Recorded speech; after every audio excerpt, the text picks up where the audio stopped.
Hey everyone, welcome back to another Witching Hour stream. It's been a little while actually. I haven't been doing live streams over the last couple of weeks. Or at least like the last week and a half or something like that. I have been pretty busy. Most of the time it's because I've been working on a lot of stuff. If you keep up with my social media and whatnot, I have been making announcements, stuff like, and on other live streams, I had announced it also that a lot of web comics that I'm producing reached the end of their production. So I'm just kind of like updating the buffer that's currently finished right now. So I'm in the process of converting those pages into the files to have them go out into print as well. And that's kind of grueling, and I finished two of them almost at the same time. Wepamani Wepito Season 1, Truthful Comics Edition, and the Cannon Girl Season 1, Truthful Comics Edition as well. And I've also been working on the Fred Peterson, the Mighty Warlord webcomic, and the Truthful Comics Edition of that as well. And as I've been knocking down some projects, I've been doing other stuff as well. And just to not burn myself out and to pace myself out a little bit, I decided to take a small break from the live streaming because I needed the rest as well.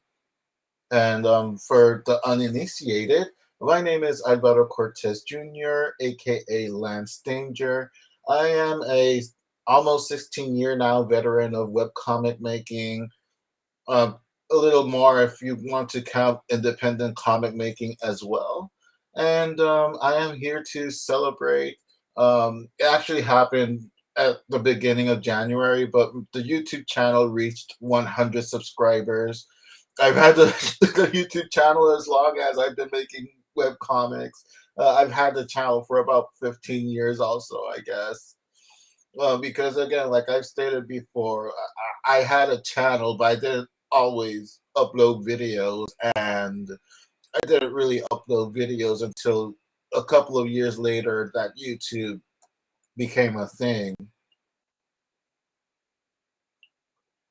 Cheers.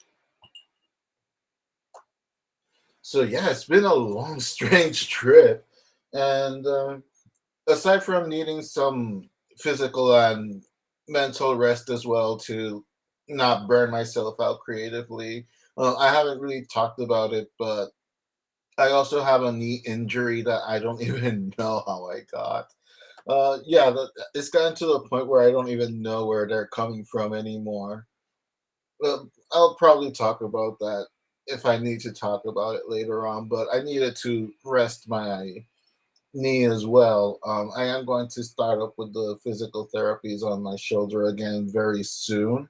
So yeah, it's just been mostly busy and trying to hit a bit of a work life balance kind of situation in that sense. So I also held off on doing like a 100 subscribers kind of thing because you know how YouTube can be sometimes. You'll get like that kind of influx where you'll get like quite a few subscribers, and then sometimes it'll go down again depending on if they're bots, or maybe the algorithm from YouTube will pick up a subscriber that hasn't been like active on YouTube for a long time, so they go ahead and kind of unsubscribe or close down those accounts. So I didn't want to make a 100 video, or rather a 100 subscribers video, only account drop like the next day or something, which is actually kind of in a sense about doing the stream a couple of weeks ago, but I was like at 101, and I was like, let me just wait a little bit more. And like half hour later, it dropped to like 98 or something like that. So, you know, again, I'm an OG YouTuber. You can't pull the wool over this YouTuber's eyes.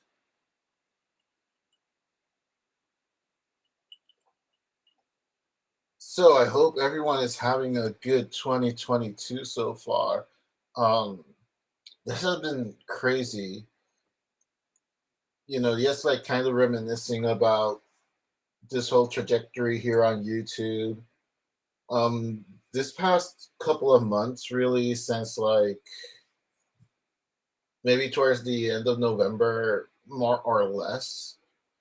It's been like the most I've been updating on YouTube consistently on a weekly basis, probably ever. And the channel has really grown quite a bit. Like I think I've mentioned it before that the channel was always kind of stuck in the 50 to 60 subscriber range. And even then, it took a little bit to get to that point because I only upload every other year sometimes, and that is perfectly understandable, especially because the content I do is so niche to begin with. It's not like the kind of content that people are just going to be coming back for more unless you like really cater to like that specific topic or something. It's not like an entertainment channel per se or something like that. Like it's a very specific thing that's really more about my creativity and using this channel as a extension of my creativity and just to kind of show off my works and kind of try to reach out to other creators as well, and in general just have fun. Like I don't see YouTube personally as a business or like a job or something, and I don't necessarily see it as a hobby either. It's kind of somewhere in the middle. It's something that I take serious enough to take the viewers that I do have serious enough to provide content that I hope they find engaging. But at the same time, I'm not thinking that like my career is going to take off just doing YouTube videos alone. Hats off, to to everyone that's been able to do that, especially if you're in the creative field of doing artwork and art streams, because that's, in my opinion, probably even more difficult to obtain a good audience compared to like a video game streamer or a reaction channel or something like that. There's actually quite a few art streamers that I follow. One of the ones that made me want to do YouTube as such was actually Bailey J. Back then, her channel was Zeh Kitty Zeh. She's an outstanding Canadian artist. She doesn't really do comics. She's very manga and anime inspired in the artwork that she does. She mostly does pinups and posters, postcards, stickers, stuff like that.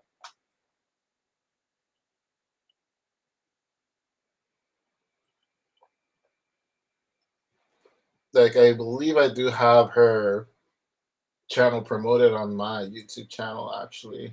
Now I'm curious. Yeah, I do actually. Like she has 1.13 million subscribers. That's pretty cool. And of course, like other artists like Jeff Lafferty, Peter Palmiotti, JFM from JFM Studios. If you've read his comics,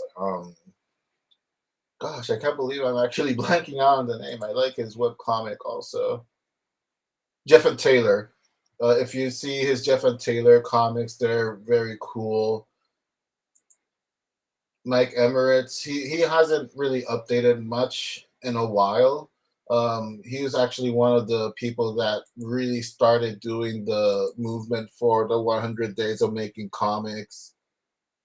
Really cool guy, really fantastic artist.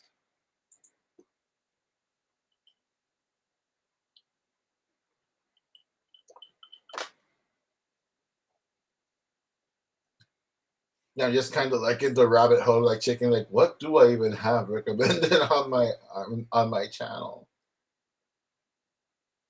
Roberto Blake. I don't know if anyone here knows Roberto Blake. He is a entrepreneur, creative entrepreneur that I suggest to some of my friends sometimes if they're kind of like stuck on their path into wanting to become a more serious YouTuber or a more serious kind of creative entrepreneur. I just send them to his channel. A lot of the things that he suggests, actually, I follow them. At least the ones that I think kind of benefit me for what I want to do. Because again, and he states that very clearly in his videos as well. There's basically like, just to generalize, two types of YouTubers: the ones that see this as a business and the ones that see this as a hobby. And I guess I kind of fall more in line with the hobby aspect, I guess.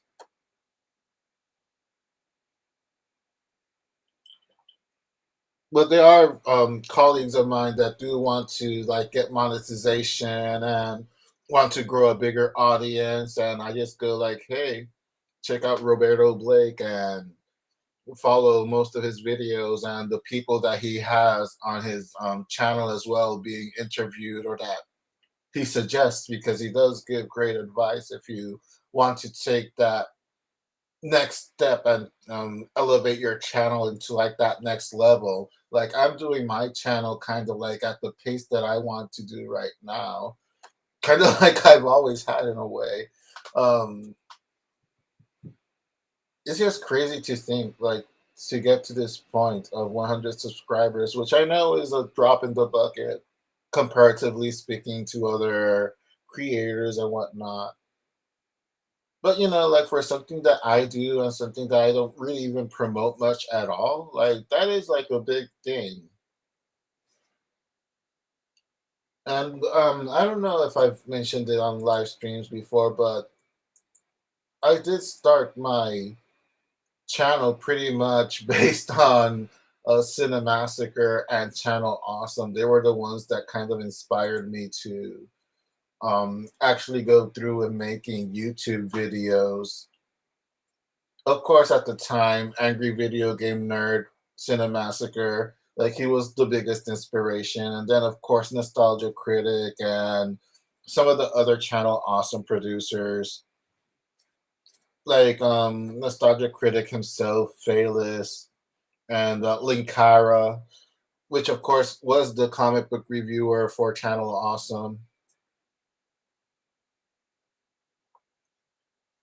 Like, at one point, I actually had in mind to do a comic book review show, kind of like in that style of Angry Video Game Nerd and Linkara. And I got to record an episode, but I showed it to like a couple of friends. They really liked it and they wanted me to post it, but I ended up not putting it up because I don't know, it didn't feel like me. And it's kind of weird because I know that Linkara, AVGN, Nostalgia Critic, they're all just exaggerated versions of themselves and they're just characters that they portray online. But even though I was well aware that I was kind of portraying a character when I did that video, I just felt kind of uncomfortable. I don't know. Actually, let me just put some chill music here. I actually really like that function they have here of putting background music. Put some lo-fi there. Here we go. That's better.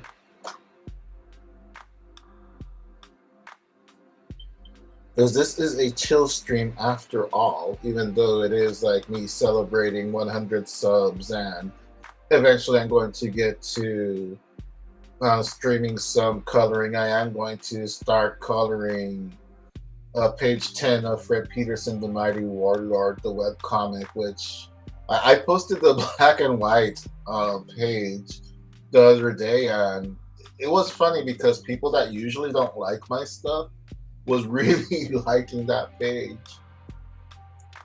Just lower this a bit so I can hear myself a little better. So yeah, going back to what I was talking before, I just felt kind of uncomfortable with that character, I guess, even though it was an exaggeration of who I am.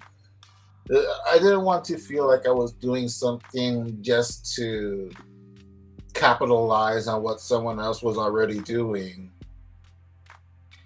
At the same time, I didn't want to be snobbish enough to think like, oh, I'm going to do something like this, but I want to be original. You know, it's a weird dichotomy, man. Internet and internet personas.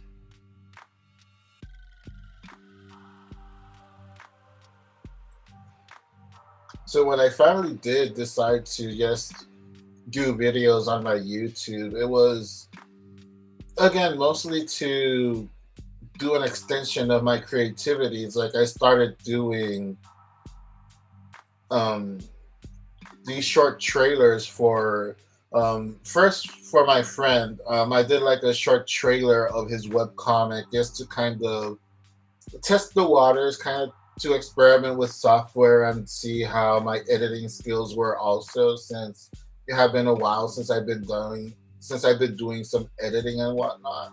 So I really wanted to, kind of check that out. And it was really well received back then. A lot of people really liked that video, and it still gets a couple of views every now and then. It's the very first video I posted ever on YouTube. And from there, I just kind of went experimenting with my own web comics to do trailers for that, and then I would start talking about comics that influenced me, comics that I like, creators that I like, um, doing guerrilla style videos of going to comic book activities in Puerto Rico, and it was catching on actually. Quite frankly, the channel. I've mentioned it before, but at one point when Channel Awesome was doing the League of Super Critics, back when they had left YouTube to go be on Blip TV, and Blip TV was on its last legs financially, they returned to YouTube with the League of Super Critics, which was kind of like a clip show kind of a channel, kind of like the podcast clip shows that are now on YouTube.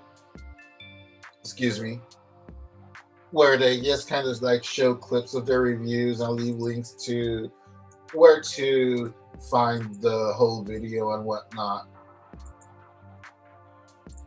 So that channel actually subscribed to me. I don't know if I even still have the screenshot of it. Like, I was so proud at that moment that the League of Super Critics actually followed me briefly on YouTube until I stopped kind of like making videos, because again, YouTube really isn't a priority. Even now, to be honest, it's not like much of a priority. Like, I could probably upload a few more videos consistently over the next couple of months and then suddenly disappear. I'm not gonna lie. Especially when it's crunch time to make comics, because I am a one man band in that sense, doing everything. Like, if I had the resources to actually pay a colorist or at the very least a letterer to help me out with the comics and the projects I'm doing, then certainly I would probably make more time to make more videos, since um I guess people do actually enjoy it, at least to an extent, if I'm able to have like 110 subscribers now. And what's crazy is that that number just shot up again, like when I started posting more regularly again.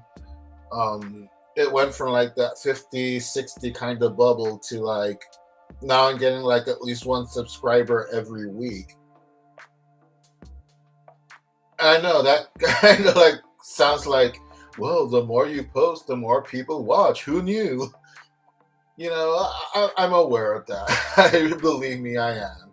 And people have made me aware of that too. Believe me, I have been scolded for not putting more stuff out there. And it's not necessarily a thing where I don't believe in myself, or I don't believe that anybody's going to want to watch the stuff that I put out.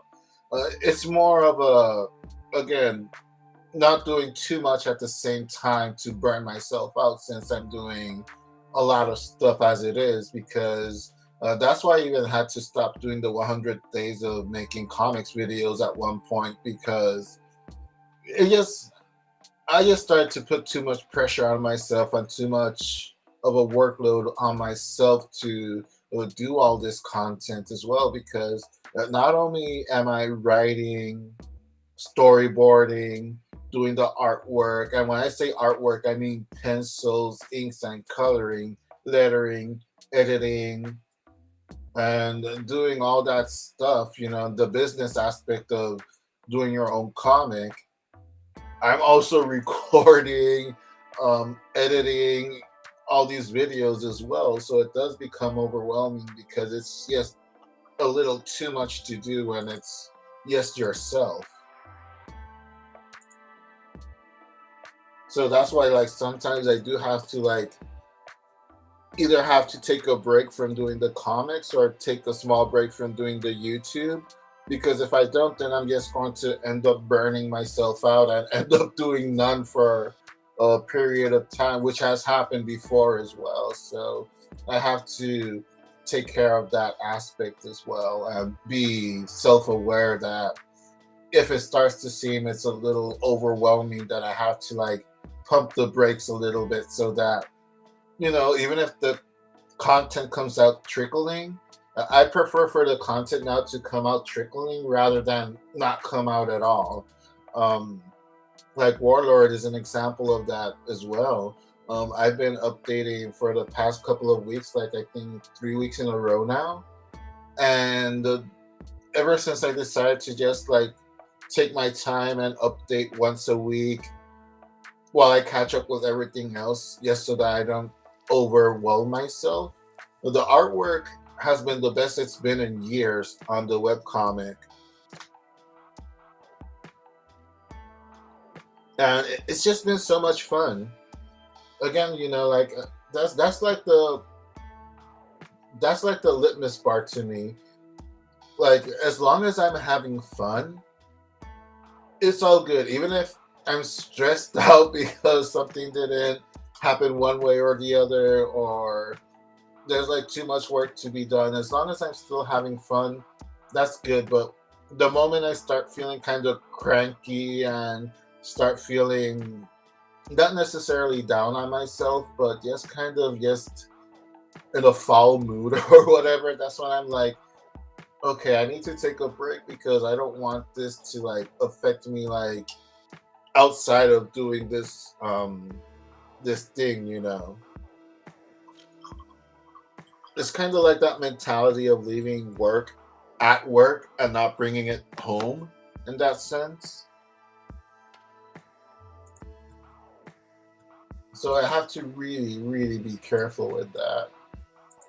At least in my experience and the way that I do things anyway. And it's just mind blowing, to think, like, I have 100 subscribers on YouTube. And the funny thing is that now I can actually have, like, the customized link again, because I was actually monetized before the big ad apocalypse that happened like 5 years ago on YouTube.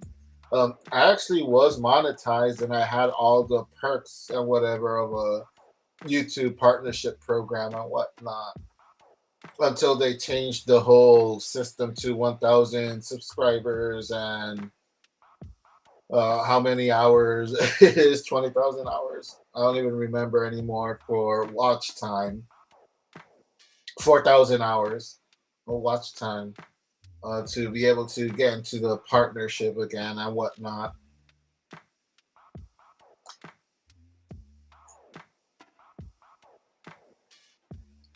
Which is even crazy, even back then, that I was even gotten to the level where, even though it was easier back then to monetize your channel and be a YouTube partner, it's crazy that even back then, with as little content that I did, that I actually did get to be at one point a YouTube partner as well.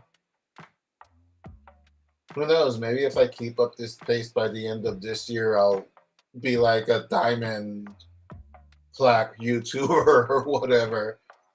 Like I'm gonna be gunning for freaking PewDiePie at this rate. Just kidding, just in case. I am narcissistic, but I am realistic. Wow, I'm a poet and I don't know it. Speaking of poetry, I've actually been doing a lot of writing again. It's something random, but um, as if you follow my channel long enough, you'll know that I have to like organize this a little bit again. Like I was doing some videos and some recordings for future videos on the channel, and also recording podcasts and whatnot. But I started writing songs again. And my goal is to have like at least 52 songs written this year. And I am going to be doing the spoken word songs, spoken word videos again here on the channel soon. I have actually quite a bit written already again. And it felt so cathartic to be writing music again. I haven't done so in years, or at the very least, again, not doing it consistently.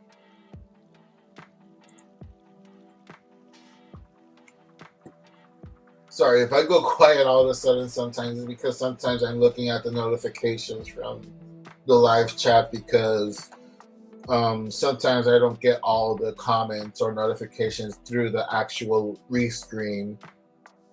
And I get a notification from YouTube or from Facebook, and I'll have to like be like, oh, what's going on here? But yeah, so there are going to be more spoken word videos coming soon as well to the channel. Oddly enough, it was some of my bigger videos on YouTube has been the spoken word videos. The video that I have the most views on YouTube is actually one of my spoken word videos. I think it's like 2,000, like over 2,000 views or something like that. And it's a record that's been going on for like almost 10 years now or something. Maybe not 10 years, but close to it. Actually, now I'm just curious. Let me see if I can actually check that out.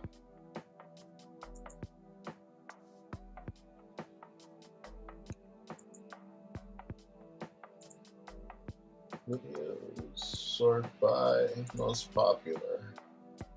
Yeah, 9 years ago. It was the lyrics of a song that I wrote called Stay, and between parentheses, puppy love. I guess I could probably do, it's like it's a little under 2 minutes. I guess I can EFAP a little bit. I've been live streaming quite a bit lately, so I'm even like learning the lingo now. Let me just kind of stop this real quick.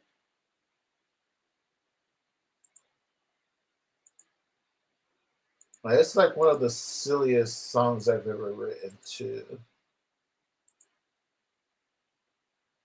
But sometimes that's what happens, man.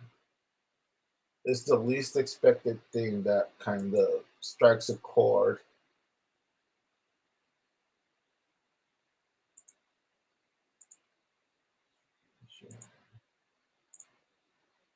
At least I'm getting a lot faster at doing all this stuff also, and at the very least, actually, I think I actually shared the audio.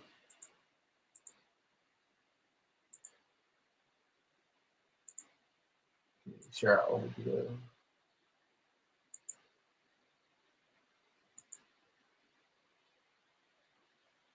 Let's just check this out real quick.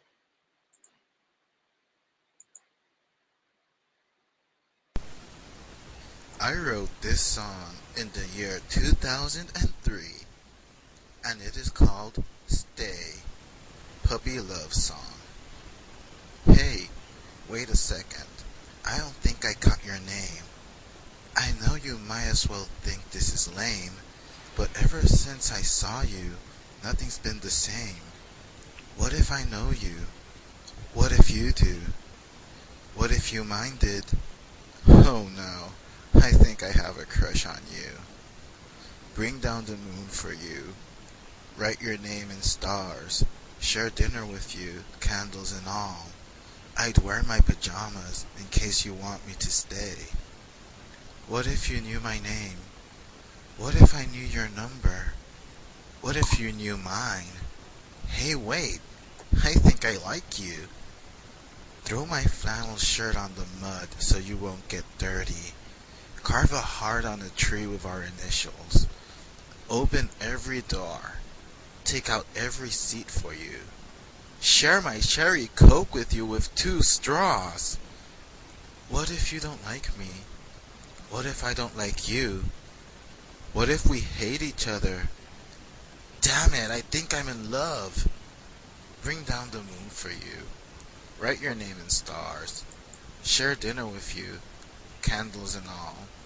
I'd wear my pajamas in case you want me to stay.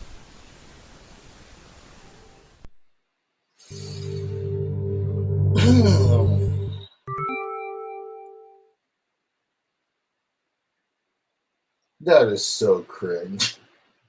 It's so cringe, it's amazing.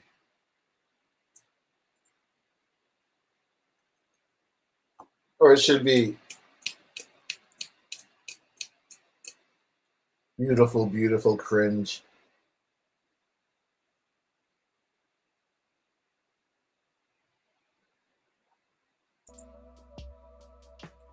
Oh my goodness, that brought back memories. I haven't listened to that in years, actually. Let's go ahead and stop sharing here.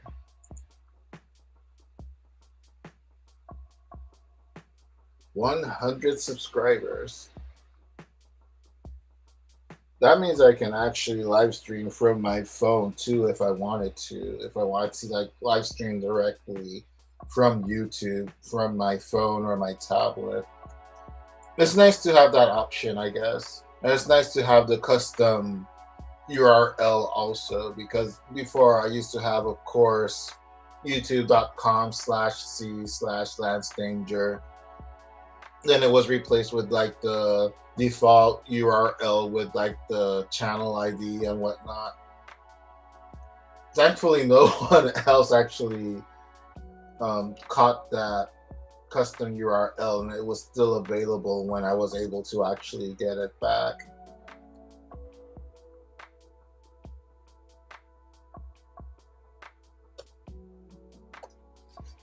Anyway, I just want to like end at least this small, not small, it's almost 40 minutes, but this kind of portion of the live stream, I guess.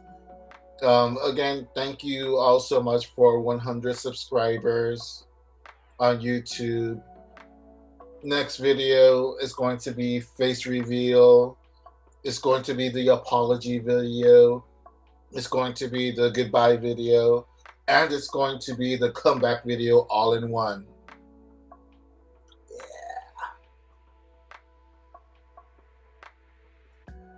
So now let me just get ready to kind of get into the art mood and just talk about some art because I have a couple of things I wanted to talk about.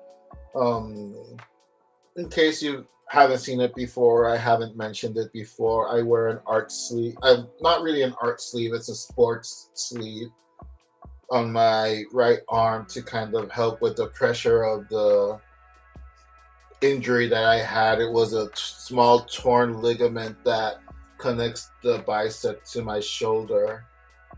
I figured that if it's good enough for athletes, and since I was pretty much an athlete in my youth, I figured this would probably really help me for artwork as well. And it actually has. It really does help me get less fatigued and less sore. A lot less. Like, I don't really get sore as much anymore. Though also that has to do with the physical therapy and whatnot. And I have an elbow pad. I actually saw a live stream of an artist doing illustrations with an elbow pad on. This person was doing traditional art, so the person was kind of like hunched over their table, and they were using an elbow pad to help with the pressure on their arm and shoulder as well, which was something that was recommended to that artist from a different artist. And I thought that was a fantastic idea, actually. So I started doing that since late last year, and it's really helped tremendously. It really, really has. Like, before, especially if I was like really, really into what I was creating, I will lose track of time, of course, and my shoulder and my neck, especially, would get super, super um, tense. But ever since I started doing this with the sleeve and then eventually doing the elbow pad as well, it's been fantastic. And if you guys want to try it out at some point, you can definitely try it out. The sleeve, I actually just happened to see it on sale at a Burlington's for like $5. The elbow pad itself was like $4 out of Five Below that I randomly saw it. It comes with two elbow pads because these are really like for roller skating or skateboarding, what have you. But if you look online or at any sports store, there's definitely like the NBA sleeves that are like kind of like the combination of the sleeve and the elbow pad as well. And of course, the trusty XP pen glove, so the surface feels smoother while doing the artwork and whatnot.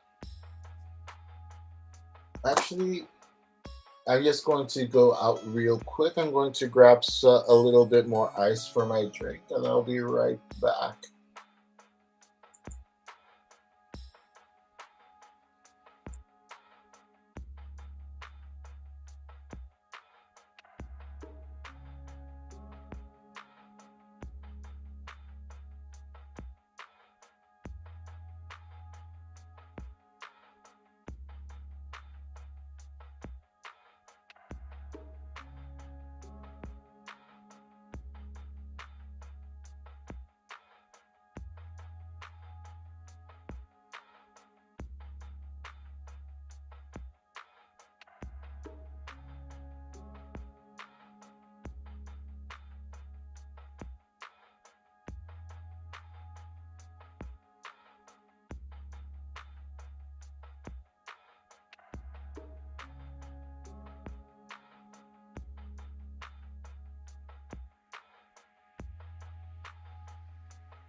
All right, here we are. I just got fresh ice for my drink. I am drinking Jinbro.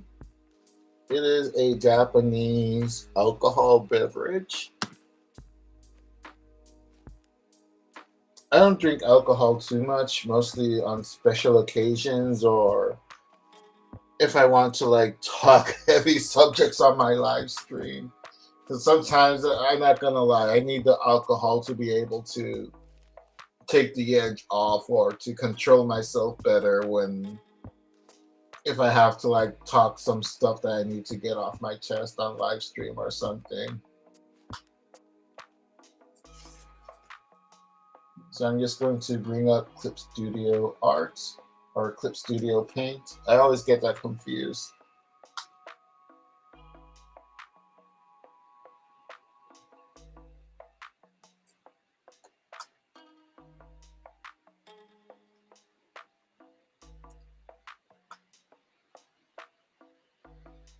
I'm just opening up my file here.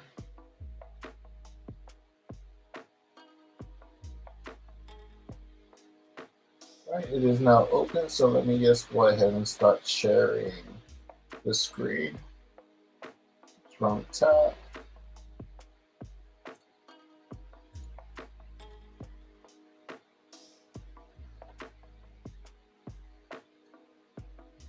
And there we go. As I said before, this is page 10 of the webcomic of Rip Pierce and the Mighty Warlord, chapter 27, which also is kind of mind blowing to think that I'm at chapter 27, almost halfway through it, finally. Um, as you've probably heard it all before. The webcomic should have ended years ago, but a lot of health issues, a lot of life issues have gotten in the way. So I'm not even halfway through everything I have planned for this webcomic.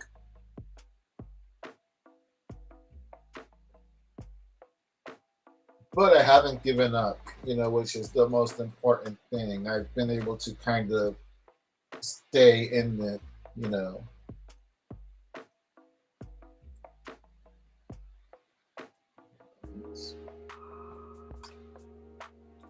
So, I guess that's a good a segue as any into like the other thing I wanted to talk about on the live stream. Um, there's been a lot of like talk in my personal Facebook feed. I have a lot of colleagues that are artists that are fine artists, sculptists, cartoonists, comic book creators, painters, and whatnot. So I have like creatives from all walks of life actually on my personal Facebook, which is actually very, very cool. I really enjoy that interaction with everyone. Yes, it's always good to name your layers, by the way, just in case. In case you're wondering, I of course the default is monochrome, so I change it to color so I can be able to put down the colors for the flats and whatnot. And I choose layer multiply so that way the color is laid over the line work and you can still see the line art as you're coloring, of course.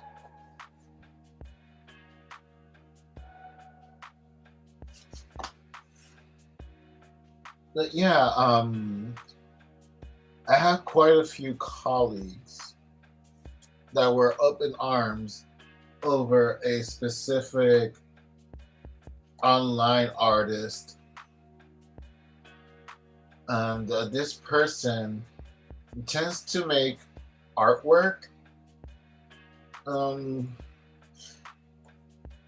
it's really kind of hard to explain in a way because I don't want to be hard on this artist and I don't want to be nice on this artist also. It's kind of like whatever.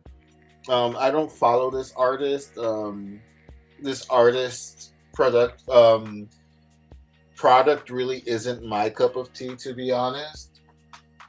But I do respect the fact that this artist goes out there and puts his product out there and whatnot.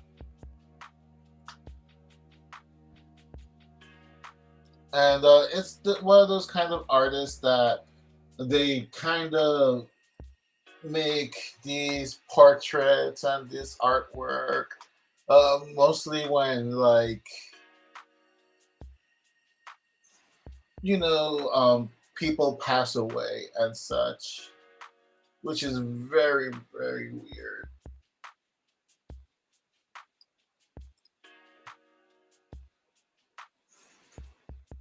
And not just like famous people, but if there was like, for example, not too long ago, there was this case in Puerto Rico where a female was assassinated by her partner, and this artist kind of made this artwork based on this woman that was killed in a horrifying manner, and he like basically illustrated like kind of how her corpse was found. And then like the artist was actually printed it out and made it like into a frame and gave it to the family of the deceased, and they like happily accepted it actually. Weird stuff, at least to me anyway.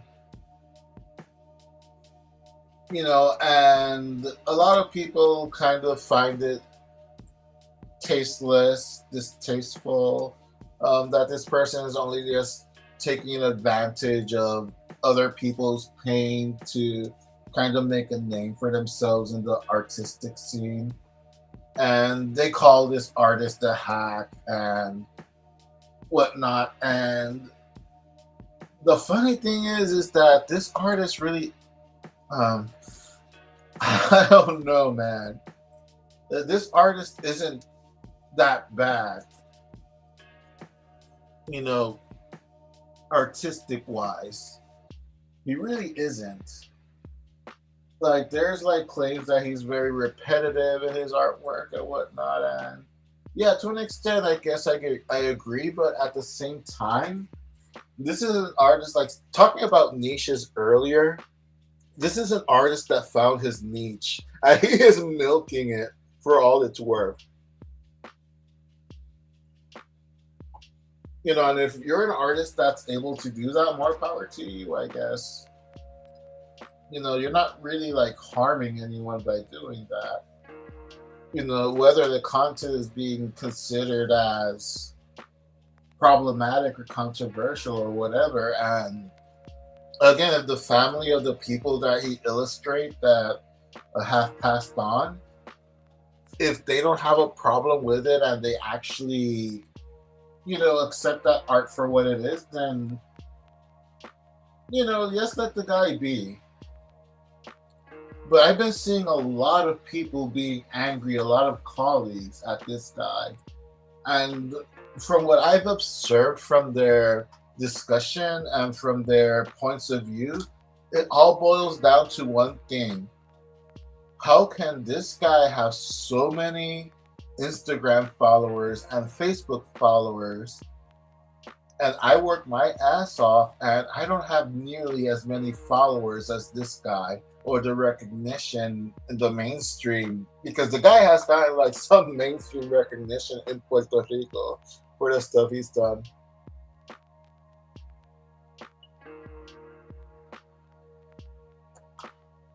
And I don't know, that's always kind of like a slippery slope to walk on, in my opinion.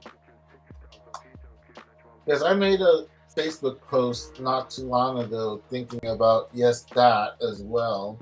I'm going to look it up real quick because I don't want to misquote myself, and, just to kind of like, have full transparency and whatnot. Because again, this is something that I just find so bizarre that people are so worried about this, and especially some colleagues that I personally think should know better than this by now. Some of these colleagues has been at this for longer than even I have. So it is kind of like, and what I wrote, that was like last week. I just wrote, just create. I know sometimes things get discouraging, especially if you compare yourself to other creators. But in my very personal opinion, if there's something of value that you think that another artist does that can complement your own style and makes you want to elevate your own game, do it. There's nothing wrong in wanting to improve in that sense by looking at someone else's creation and then self reflect on what you yourself can do. But judging the value of your own content by comparison of someone else's likes and react counts and following, again, in my opinion, is just white noise drowning out your own creative value. Just create and have fun. And that's the gist of it. You have to have fun sometimes. Like sometimes my colleagues frustrate me in the sense that they just forget to have fun. They get so involved in wanting to have an audience that they forget that for as talented as they are, if you're not having fun in what you're doing, and if you're constantly comparing yourself to other people, you're putting that glass ceiling over yourself. And again, this is all subjective. It's all my opinion. Who knows? Because again, I don't try to grow my audience as much as some of my other colleagues do. Um, and that doesn't make them better or worse than me, and that doesn't make me better or worse than them. It just makes us different in that sense, in our creative sensibilities, so to speak. There's nothing wrong in wanting to find an audience. I mean, hell, even the most cringe or anti everything kind of artwork tries to cater to a specific audience and tries to find similar voices to be able to resonate with that creativity. There's nothing wrong with that at all. Absolutely not. But it's in that comparison. That's where things, that's where it loses me sometimes in that sense.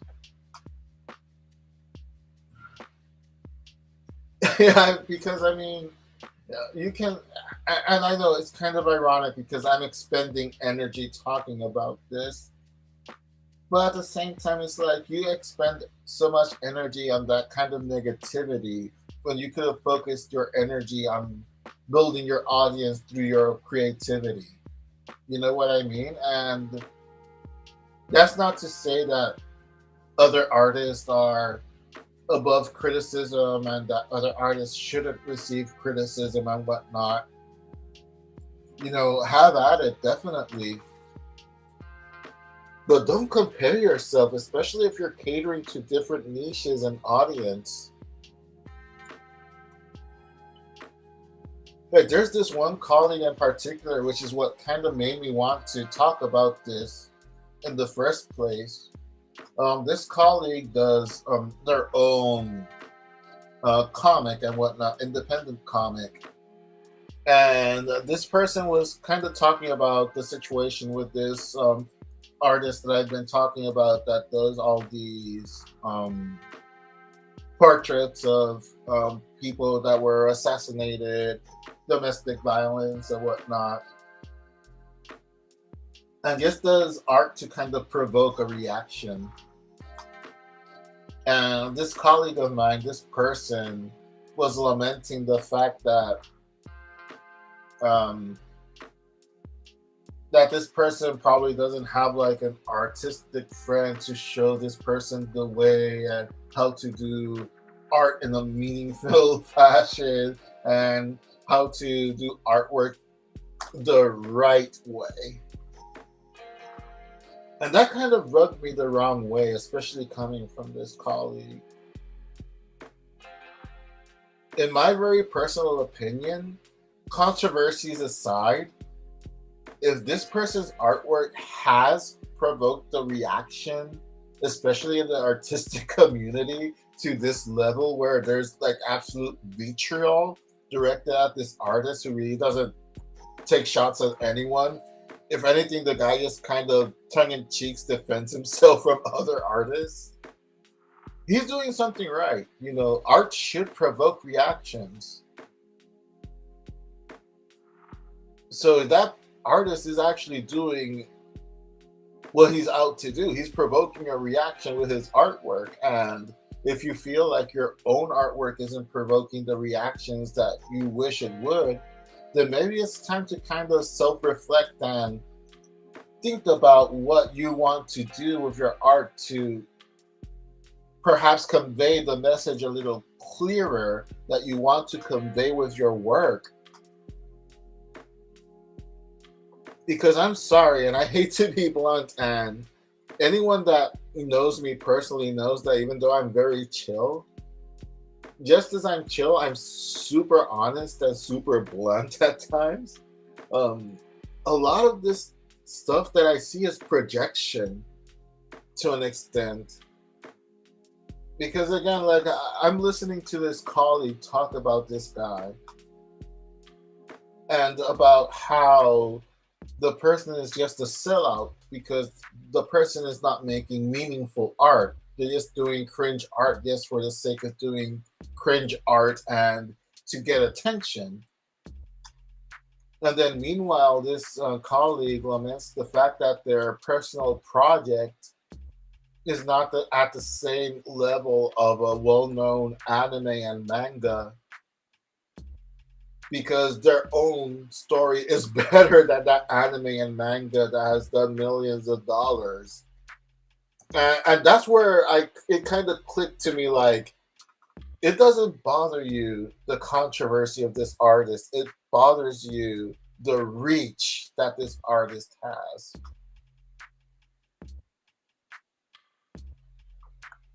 And that is two very different things, at least in my opinion. That's vastly different things. And I know I'm supposed to be laying down more facts, but this is kind of something passionate to me to talk about.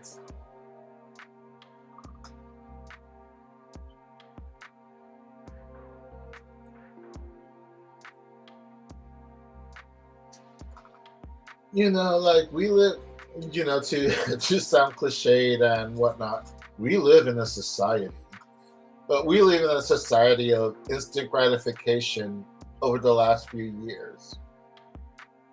The internet has made everything so accessible that it's mind numbing to think at the speed that you can reach an audience sometimes. And sometimes you strike it lucky and you hit a big audience. And sometimes you don't, and you'll never have a biggest audience as you think you deserve. But there has to be a line between self confidence and entitlement.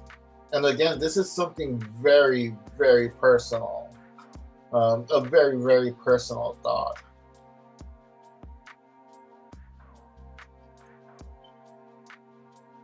It's like if I were to say, why does My Hero Academia have a much bigger audience and a much bigger reach when I'm doing the same thing and it's even better than My Hero Academia? And again, I'm not saying that Warlord is better than My Hero Academia. I'm just kind of throwing the example out there to like give context to this colleague of mine that believe that their content is better than a world-renowned manga and anime. And I use Warlord and My Hero Academia as an example because it's kind of like in the same line as their example. Because even though the two stories are within the same genre, the subtext and the subgenre are worlds apart, worlds different. Because again, if you've read Fred Peterson, The Mighty Warlord, it's sort of a coming of age story that involves superheroes, and there's more drama and characterization than like your typical superhero comic. And when you compare that to something like My Hero Academia, it's basically a high school anime with superheroes involved as well. So that alone makes it worlds apart the thematics of the content of both comics, of the manga and my comic. So to like kind of sit there and compare yourself to not just other artists, but other franchises that are established worldwide and at a mainstream media level, that explains a lot about some of my colleagues on why their projects are not as big as they actually could be. They trip themselves, in my opinion. They're the ones that get in their own way because they can't set a certain amount of ego aside and say, hey, I have to work my way up to be able to achieve this level of success. And I'm not saying that they haven't worked hard to even put their things out there because, again, I am a one man band doing my thing. And what my version of success isn't what their version of success is. I'm perfectly well aware of that. I'm very self aware of my own um, expectations of what I have for my own projects as well. But you just can't sit there and feel entitled to think that your own project should be bigger because you consider your project is better than something that's in the mainstream. Like, that is totally subjective. First of all, the audience. It's the audience that always decides ultimately if your product is better than the other. And even then, that opinion is very subjective as well.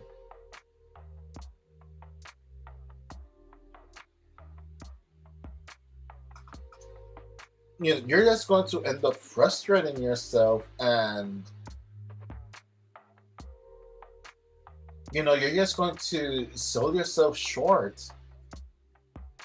Like, again, and I hate to use myself as an example, but if I were to compare Warlord to Spider-Man or something, I'd be like jumping off the Brooklyn Bridge or something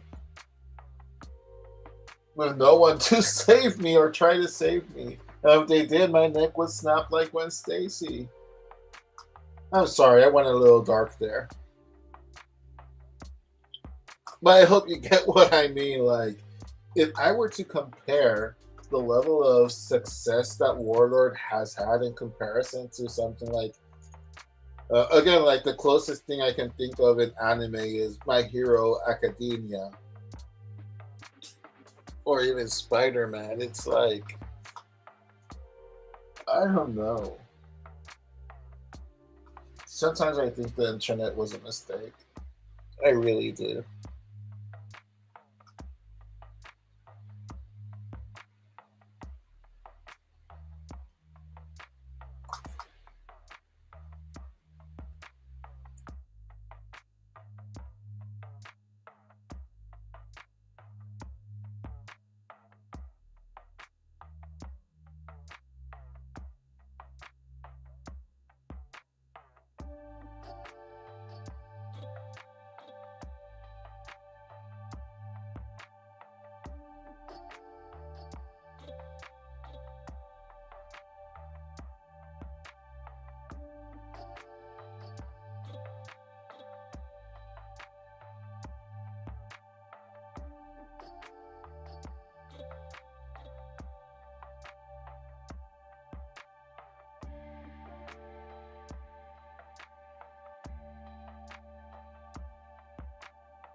Sorry about that, some technical stuff going on.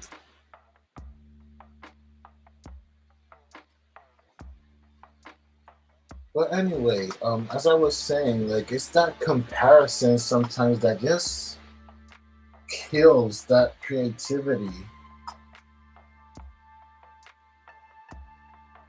because we could go on and on about how we think that we deserve a bigger audience than what we actually have.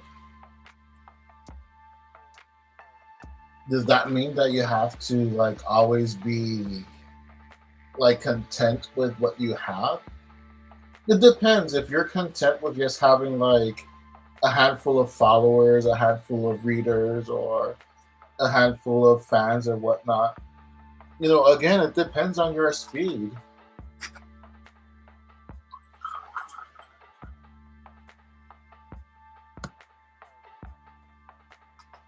But if you're going to like compare yourself,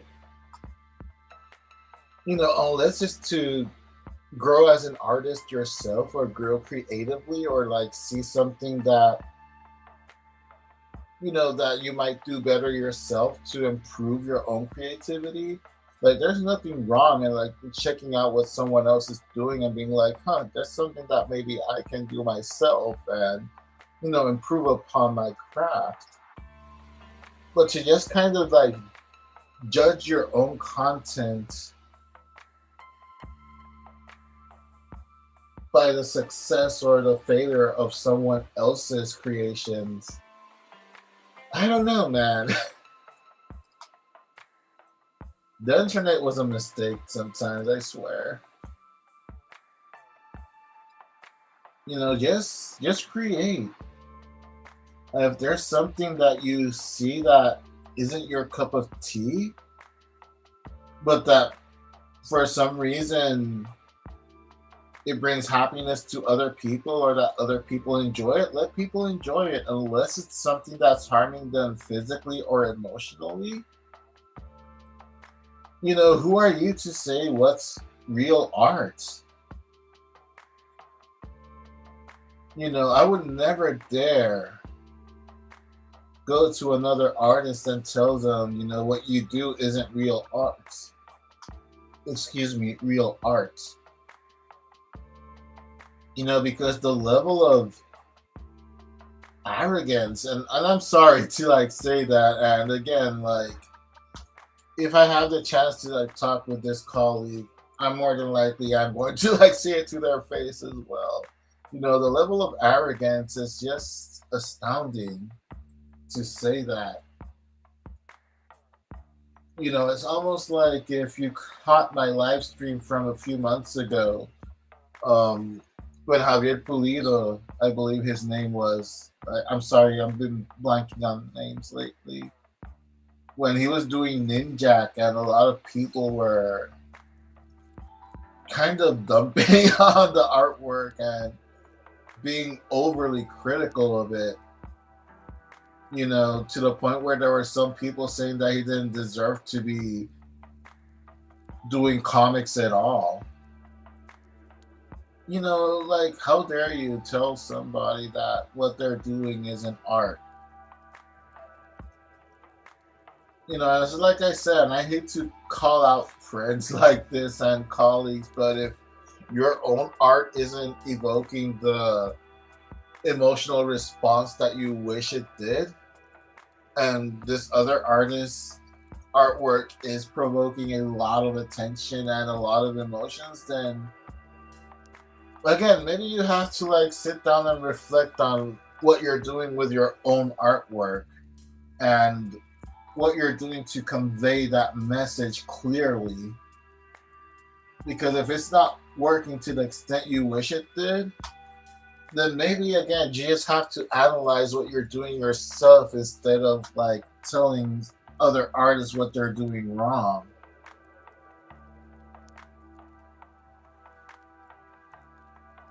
And I don't mean this to like be like rude or like being a hot take or whatever. I'm just being honest. At least to the best of my capabilities anyway.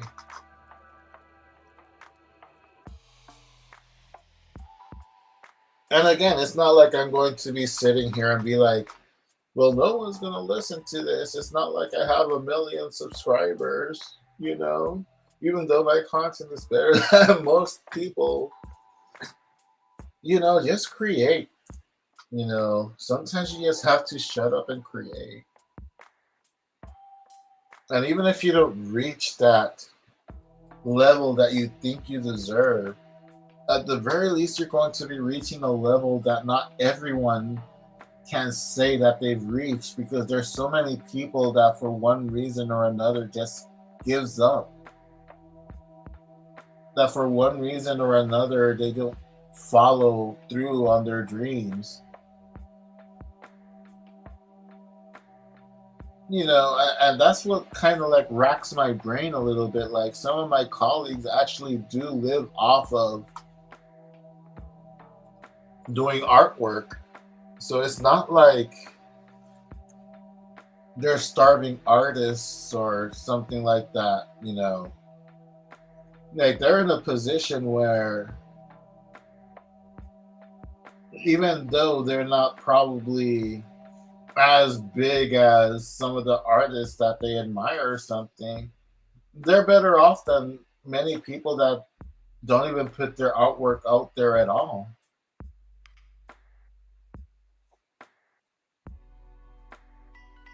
And this is not to like belittle their own sentiments or tell them that they're wrong or whatever, because this is kind of like one of those issues where there really isn't any right or wrong.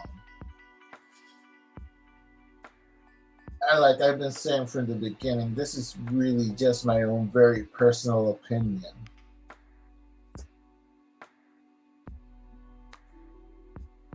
Like, it's not like that much common knowledge now, but back in the day when I was starting out doing webcomics and artwork, I had plenty of people tell me to quit.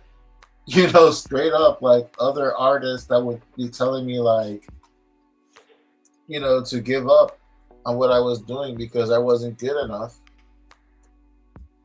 One artist went as far as saying that I was a nobody and that I was going to be a nobody.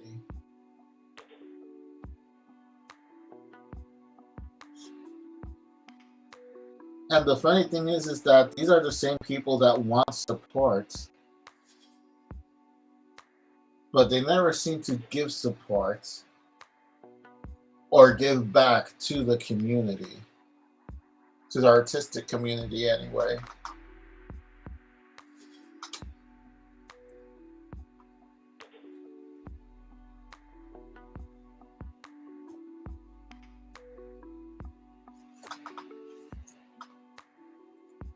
So yeah, it's crazy. It's crazy times. Like, in a perfect world, people would be able to find a big audience and whatever it is that they're releasing, but again, you have to be self-aware and you have to cater to the public that you do have. Like, I know that there's some colleagues of mine that they don't necessarily like the artwork that they're doing because it is catering to kind of a specific audience that they don't necessarily want to have. Sometimes you just have to do that compromise. Because at the end of the day, if you're looking for a career in artwork, it's no different than a career at a day job or an office job or what have you. And it ends up being work one way or another, and sometimes you just have to compromise. Does that mean that you have to like settle for less and limit yourself? No, I'm not saying that either. I'm just saying that you have to strike that balance. And again, this is all just personal opinion. Like, and again, I hate to use myself for example, as an example, like with my own creations. like they're all vastly different from one another, basically because of yes that, because I want to explore and grow as a creator, because I've always been experimental, because I have always ridden that line between mainstream and super indie. And I've always done that because I quite frankly enjoy both. I enjoy Marvel and DC comics as much as I enjoy a zine that I buy off the street or something, or in a park or at a convention or a random independent comic book signing.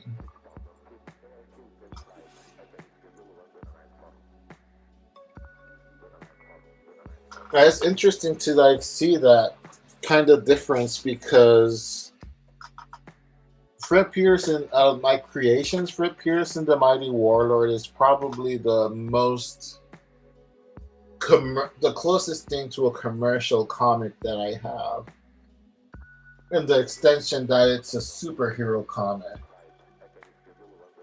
Even though it has like a lot of romance and a lot of drama and whatnot, in its heart, it is a love letter to superhero comics. So of course, it's going to have like the most views, and it's going to be the most known out of the personal creative stuff that I've done. But I don't resent it for that, because I have a story to tell with Warlord, the same way I have a story to tell with something like Nevermind or The Cannon Girl, or even Whipa Mani Whipito and Stupid the Cat. And even then, I do even more writing that is much more commercial, or at the very least more appealing to a broader audience. Like when I write for Manuel Carmona for Project New Wave, or when I write for Jose Cruz for El Gran Matatan or Past issues 1 and 2. I honestly wouldn't be surprised if all of those have sold much more than Warlord has sold, to be honest. First, because especially in the case of Matatan, that comic has been made available in comic book shops in Puerto Rico and has been in different comic book activities, to the point where it's actually sold out in some places. The same thing with Path issues 1 and 2. And of course, in Project New Wave, every time an issue comes out, it does very well when it comes out. And I don't resent that. I don't resent that at all. If anything, it just makes me happy and pushes me to, kind of do more. Because I do find it very creatively fulfilling that I'm able to kind of switch back and forth between writing something that's not of my creation and that appeals to a broader audience, and to see that people actually do enjoy it to an extent. And again, not just because of me, but because also there's such a fantastic team working behind it, with like Manuel Carmona and Francisco Rivera doing outstanding artwork on Project New Wave, and Efrain Crespo, in the example for Gran Matatan, doing exceptional artwork as well. And I believe Jose Cruz was involved, the creator was involved in the coloring of the book. So that's really a great feeling, to know that you've reached a different kind of audience that really has enjoyed those titles, the same way that I can do something little that not many people will read, but that they really do enjoy the content as well. It's all subjective in the end. True art, sellout art, who's to say? At the end of the day, who's to judge? Again, like in my personal opinion, if the art provokes a reaction, then it's done. It's its purpose.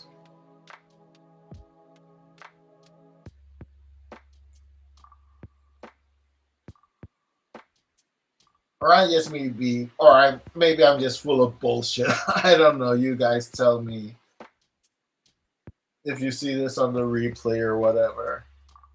What are your guys' thoughts on true art and sellout art, commercial art, or whatnot? Or if there is a valid claim that if you think your project is better than a mainstream comic, then you deserve to have the same following, or at the very least, the fans that follow that mainstream comic has to follow what you're doing. Again, this isn't like a right or wrong situation. This is really just like subjective opinion, in my case, anyway.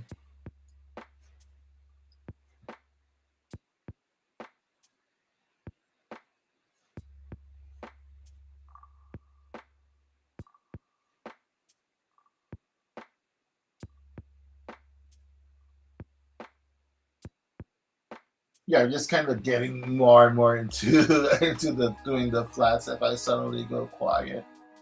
I really enjoy this new this feature of having background music on the stream.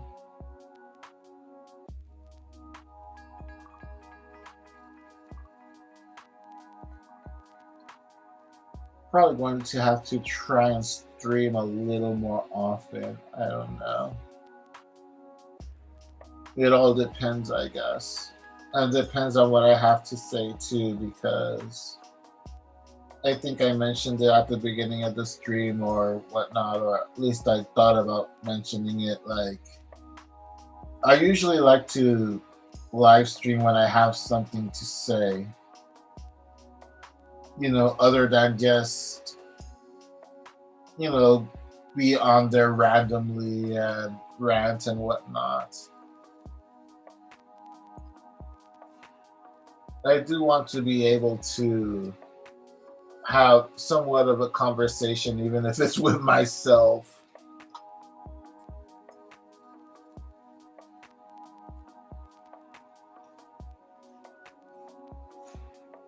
Like the big takeaway from this, if you listen to this, is, and if you're like going to kind of that same kind of problem, I guess, if for lack of a better word, or some, through those same kinds of thoughts of why isn't my thing as big as this other thing if I think my thing is better. It's good to have confidence. It is outstanding to have confidence in your project. Because if you don't have confidence in your project, no one else is going to. If you don't enjoy doing the project that you're doing, no one is going to enjoy it. So you definitely have to have that confidence to show off what you're doing. But aside from self confidence, you also have to be self aware, at least in my opinion, anyway. Self aware and humble enough to the fact that not everything you do is going to appeal to everyone. That you don't have to compare yourself to others, especially in terms of followers and likes and whatnot. Do your thing, and if you find that it affects you emotionally to not get the kind of reactions that you're not getting, then maybe you have to reevaluate what you're doing, or see just how much your own self confidence is tied to what you're doing. Because you're going to have to do a lot of reflection to be able to be happy with what you're doing. And again, this is just personal opinion.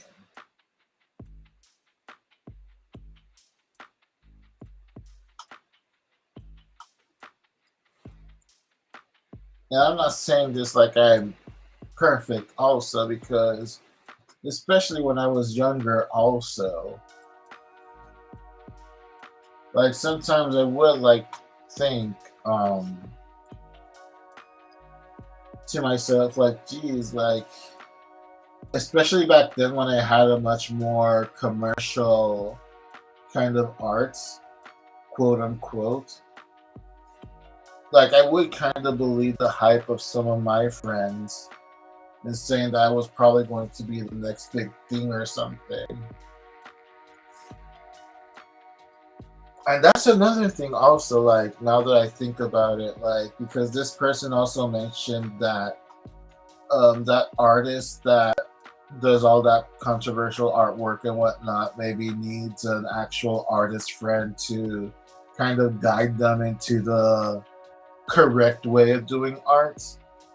The same thing can apply in reverse. Like if this person just has friends that just tells this person that everything they do is gold and that they should have bigger audiences than manga and anime, maybe you should rethink who you're listening to as well, because you don't want to have just people around you either, people that are just kind of sucking up to you. So you have to be very well aware of that as well. And again, I'm not trying to stir controversy or throw zingers at people. I just want to offer a different point of view. That's all I ever do really on my live streams, especially when I talk about these kinds of things. Just offer a different point of view.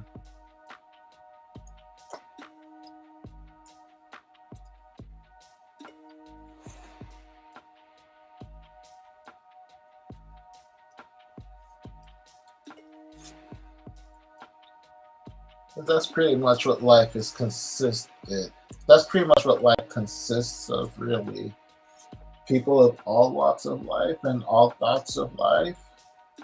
Some people you'll agree with, some people you won't, depending on your own biases.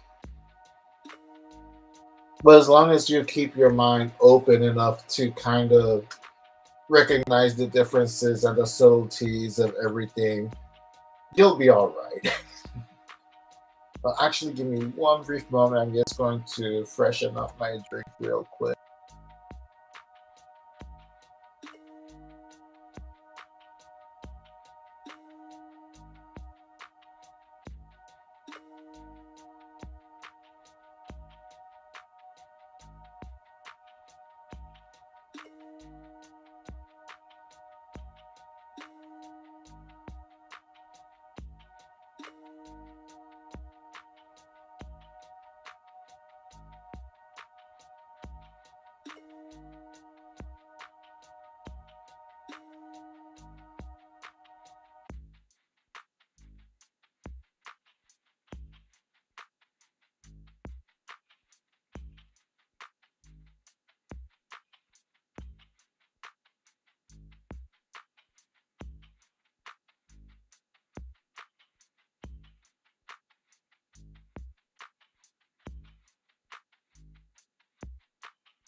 All right, here we go again. Thank you so much for waiting.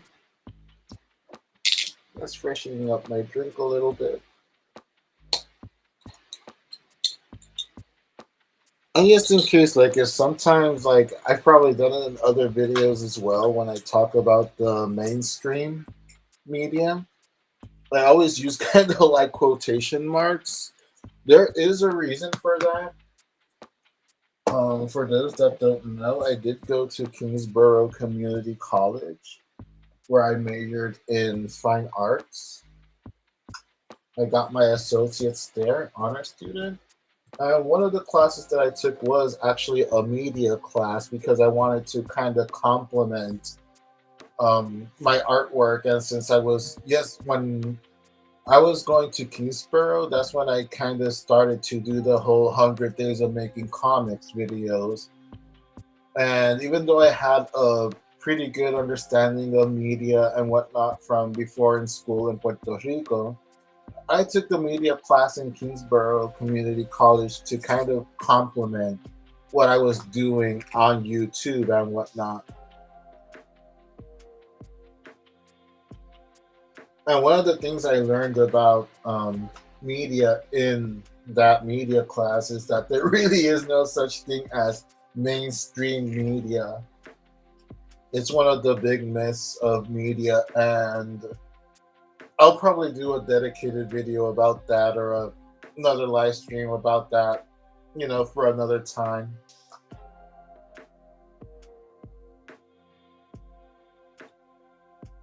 If anyone's interested in that anyway.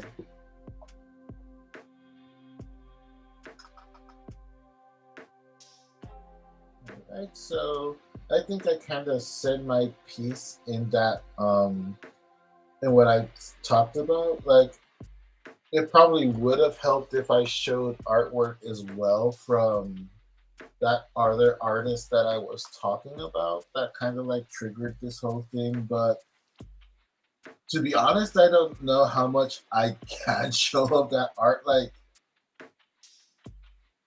this person does have enough art that could be shown, but a lot of the more controversial art, I don't think I would be able to show on YouTube without violating some kind of either term or having this marked for like not appropriate for people under 18 or something. I'm not really like for sexual content, but just for like, graphic kind of violence in a way.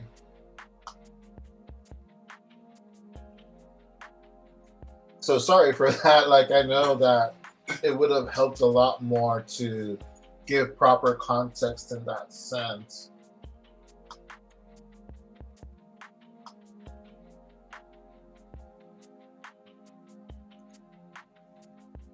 Either way, I kind of like said my piece in that sense and what I wanted to say about all that. So I just kind of like going to chill and do some more facts before calling it a day, before calling it a stream.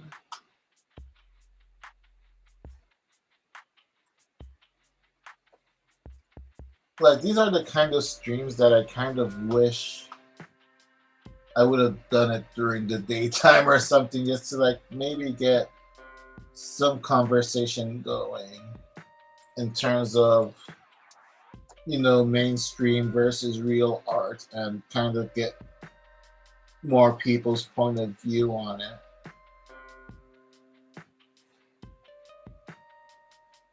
But at the same time, I don't have any regrets doing like the whole witching hour kind of late night streaming either, because it just personally feels very comfortable to me as a person, as a creator. Like, as I mentioned before, in real life, I'm actually super introverted.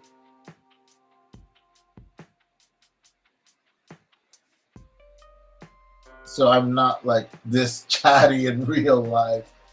Unless I'm talking one on one with you, then yeah, like I can carry on a pretty lengthy, hopefully deep conversation. But I'm not like the center of attention at parties, so to speak.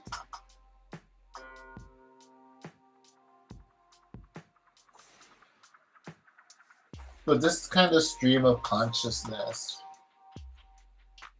is kind of helpful because it does kind of help get things off your chest. Like even though I fought it for years to not do live streams and whatnot because I thought I really wouldn't have anything to say or they would be extremely boring.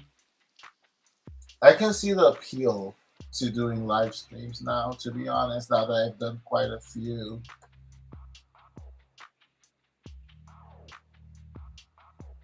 And even if they are boring, like in a very narcissistic sense, it just feels good to get to kind of vent into the void in that sense.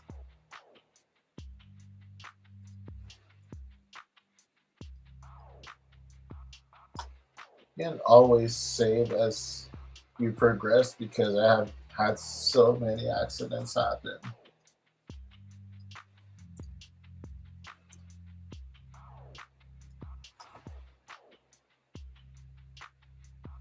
Um, this is probably going to be one of the last live streams that I do coloring on my Mac. The reason being because I used to have Photoshop on my Mac where I would do my coloring and lettering for my webcomic and all my comics. But ever since like the update from a year ago, 2 years ago, all that older software was turned obsolete. So the Photoshop I had, Photoshop CS2, was rendered useless on my Mac. So I only have Photoshop on my Windows laptop. So I've been kind of gutting it out using the Paint Shop, Clip Studio Paint coloring. And even though it's not bad, it's actually pretty good, especially compared to other painting software. I just prefer Photoshop for coloring. I'm sorry. Like it feels more natural and intuitive to me. And I gave it a fair shake. I gave it like those 2 years that it stopped working on the Mac. But there's just like some things that come out better from doing it on Photoshop. So I'm just going to probably, since I have my Windows laptop right here as well, likely what I'm going to do is that I'm going to do the line art and the inking and quite possibly the lettering on the Mac. And then I'm going to, yes, transfer the files to the Windows laptop and color it there on Photoshop.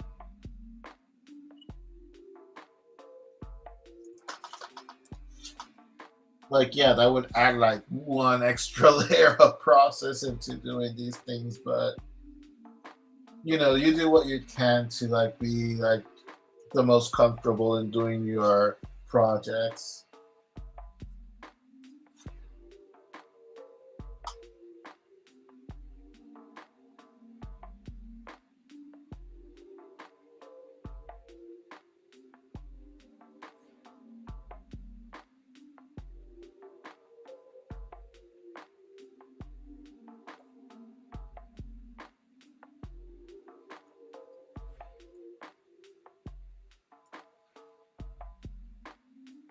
It has been so much fun working on Warlord consistently again, even if it is like little by little. Like I said earlier, it's better to do it like a little bit at a time than not doing it at all. I'm still surprised by the reaction that this page got when I posted it to my personal Facebook, especially this pattern.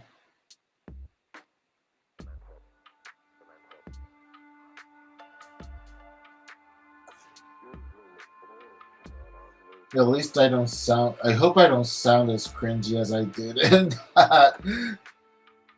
that spoken word video. It almost sounded like ASMR before AMSR, but with cringy poetry.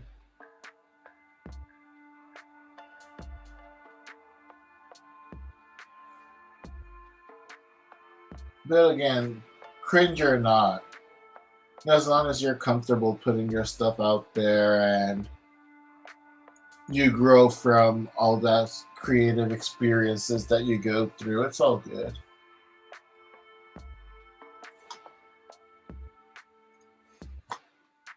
Like, I'm confident and narcissistic enough to kind of accept that fact.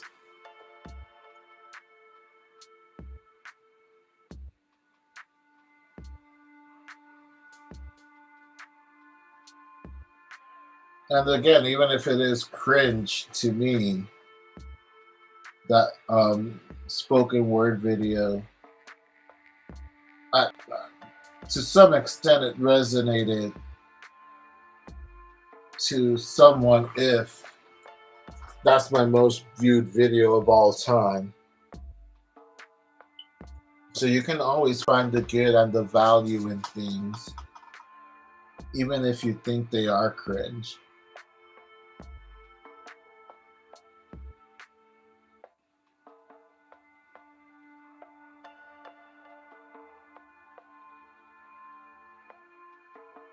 And if you're a creative, I guess that's kind of like my wish for you at this hour. Because sometimes you'll have colleagues or other people that are in the same environment as you, and just because they're in the same environment as you doesn't mean they're going to have the same peace of mind as you. Sometimes you do have to be careful because there are people that are just spiteful for spite's sake.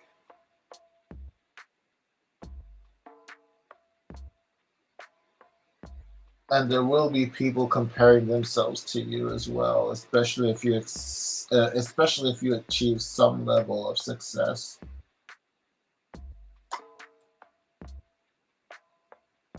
Like, to an extent, that's what's happened with me as well. Like, I know there are like a lot of colleagues and people that I used to know that started doing certain things that I did, especially creatively wise, because they have straight up said it like, if this guy was able to do it and be successful at this level, then if I do it, that means I can become wildly successful.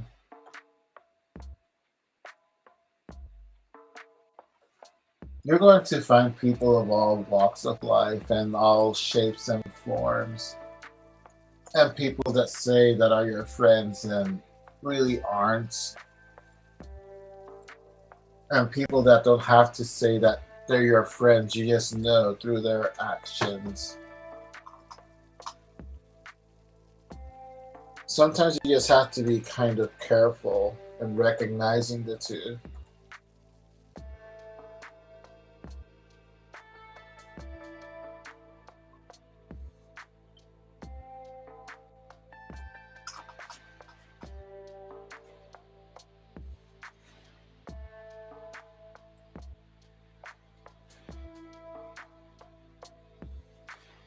This is one of the most, I have to say, this is probably one of the most fun pages I've done in a while.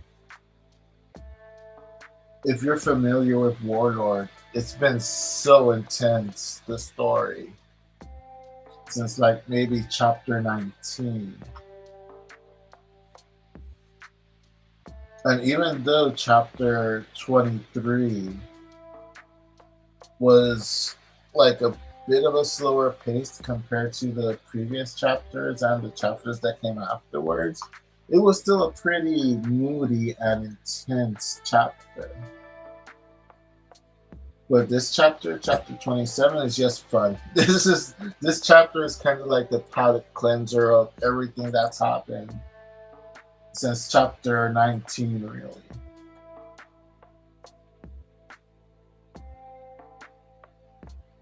So it's been incredibly fun to do these last couple of pages. And I hope people are having fun with them too when I post them.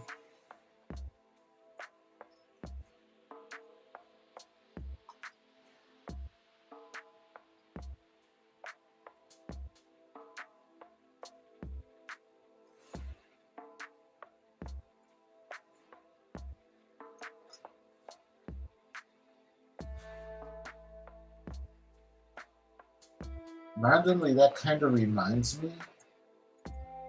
Today is episode 3 of Attack on Titan, season 2, part 2. Episode 19 overall, if I'm not mistaken. I freaking love Attack on Titan.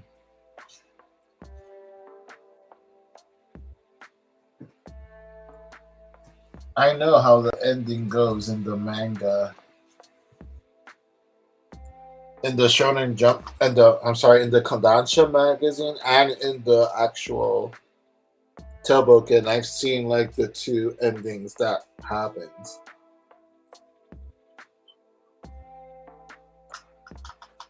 So I'm super curious to see how they handle that in the anime.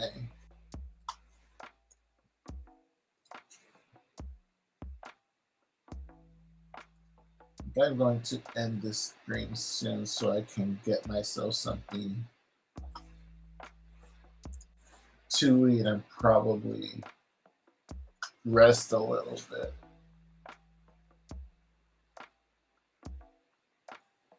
Because as I mentioned before, like I have like a few files that I have to convert to have it ready for print, like the Cannon Girl Truthful Comics Edition Season 1 and Wepamani Wepito Truthful Comics Edition Season 1. And I'm also going to be doing a black and white version of Stupid the Cat as well, which I'm going to prepare to have to be printed also. Like, I'm not going to release them all in the same month. The plan is to finish the Cannon Girl this week. Well, not this week, but this following week. Finish that one. After that is all set up and sent to the printers and is ready for print and for sale, then I'll send Wepamani Wepito. And the same thing, like when that one is ready to like be for sale, then Stupid the Cat. And hopefully by then, like I'll have Nevermind season 2 done or something. So yeah, like even though it's been little by little, 2022 has started off to be very productive. Very productive and very busy.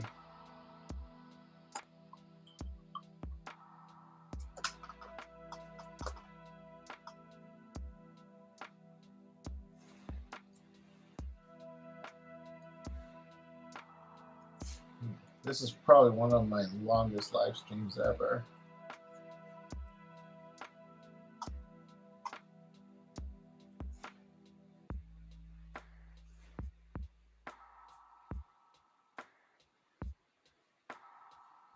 Like sometimes I wonder if I should do like a clip show of my live streams, because I know that because of the length of some of them, that are usually like well over an hour.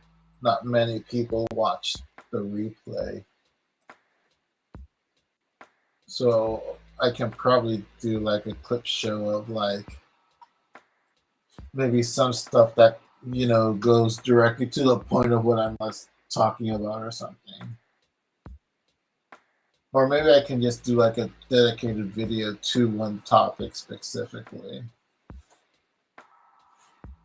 I don't know. Time will tell. Also, it all depends on how much time I will be able to invest in YouTube and whatnot. Because, like I stated before, in the stream, like YouTube really isn't like my main priority, and it's not like I'm living off of YouTube or anything like that.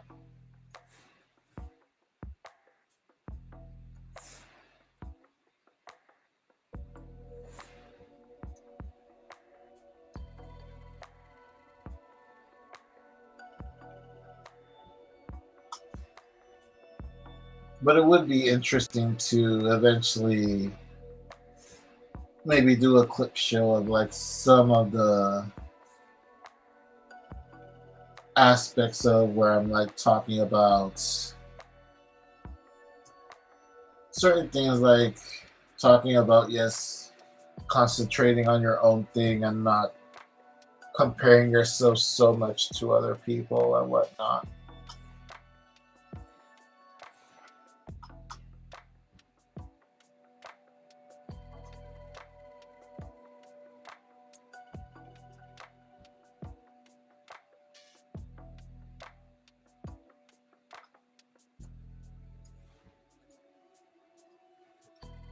I have to admit, I had a lot of fun doing this panel. Not gonna lie.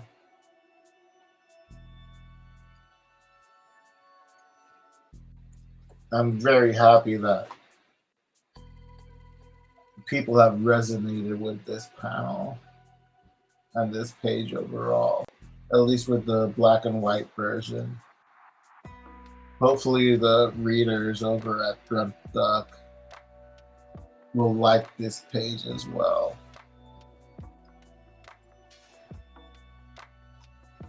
It's still crazy to think that it'll be 16 years now in August that I still have readers that have been reading this webcomic for just as long.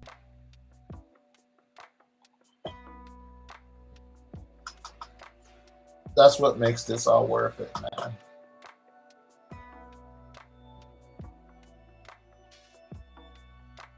At the risk of sounding like a broken record at this rate, it's like I said earlier, in terms of like commercial art or pure art, there's no right or wrong, in my opinion.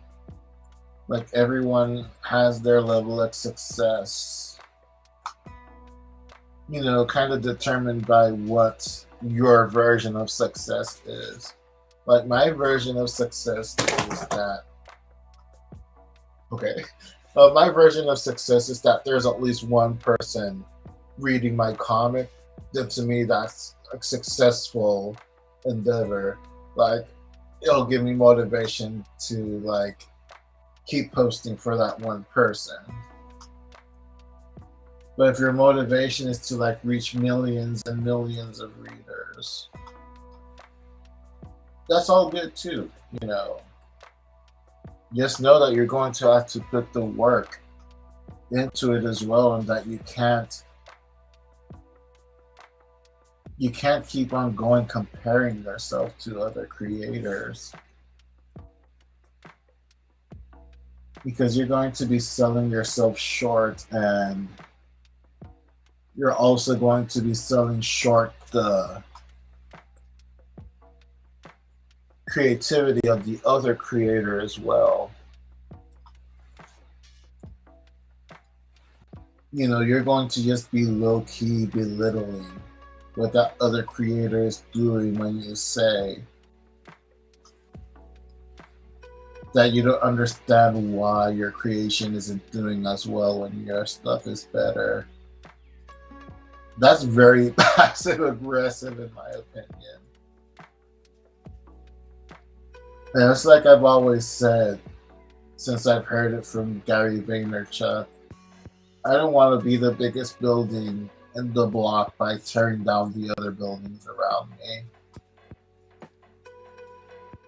I am competitive. I am super competitive.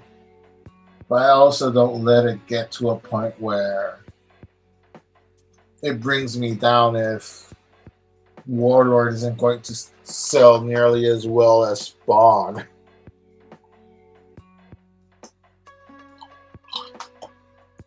Would that happen someday? Who knows?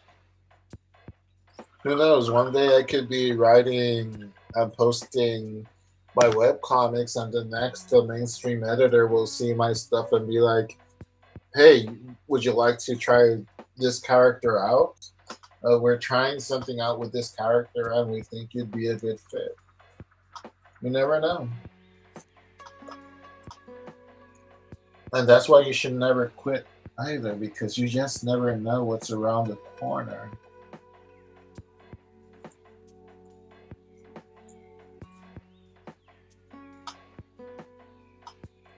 As I stated before, if it's something that's going to be affecting your mental or your physical health, then you definitely have to evaluate things, because you don't want to harm yourself either, especially if you have like certain responsibilities.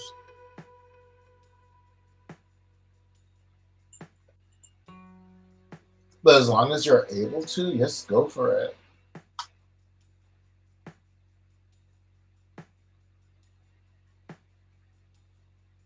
Just kind of looking over.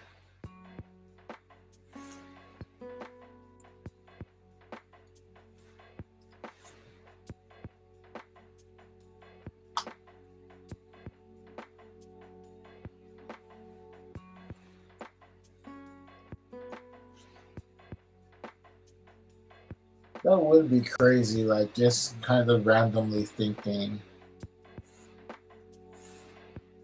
if Warlord were to be turned into an anime or something someday.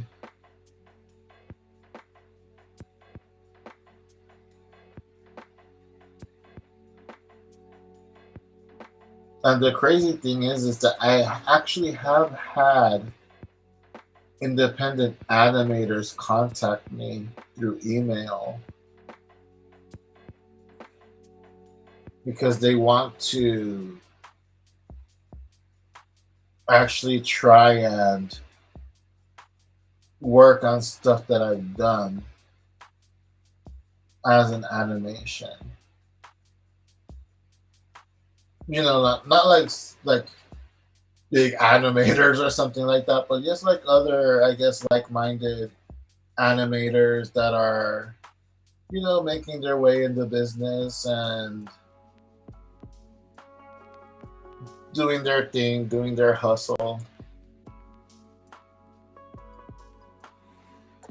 Because like to give them a fair shake, I will look over their animation reel and their samples and whatnot.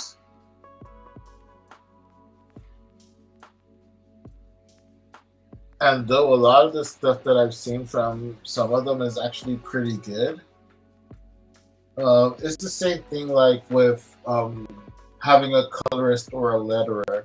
If I had the resources to like pay someone to do stuff, I definitely would.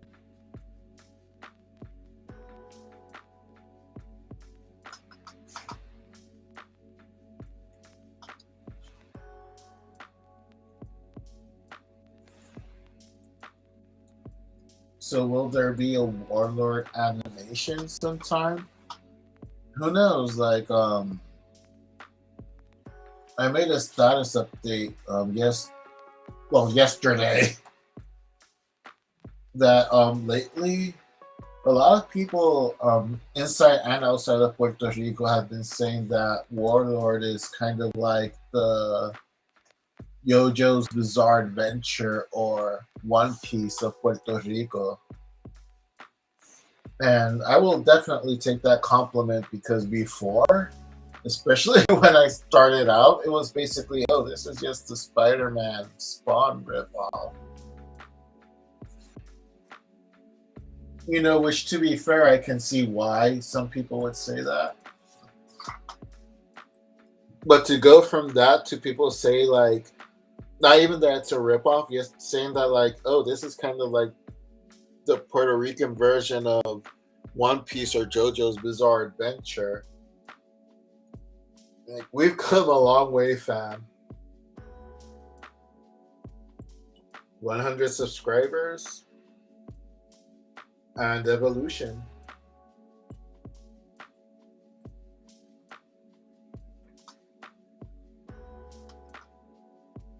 The Spider-Man and Spawn comparisons actually never really bothered me, to be honest.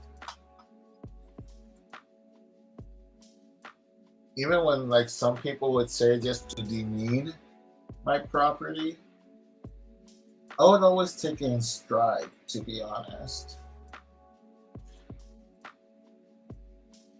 Thinking back now, what's crazy is that even though I would take it in stride and I would keep doing my comic and whatnot, back then for some reason a lot of those colleagues would say that I didn't know how to handle criticism for one reason or another. I don't know if it's because huh. Actually, let me just take a small pause from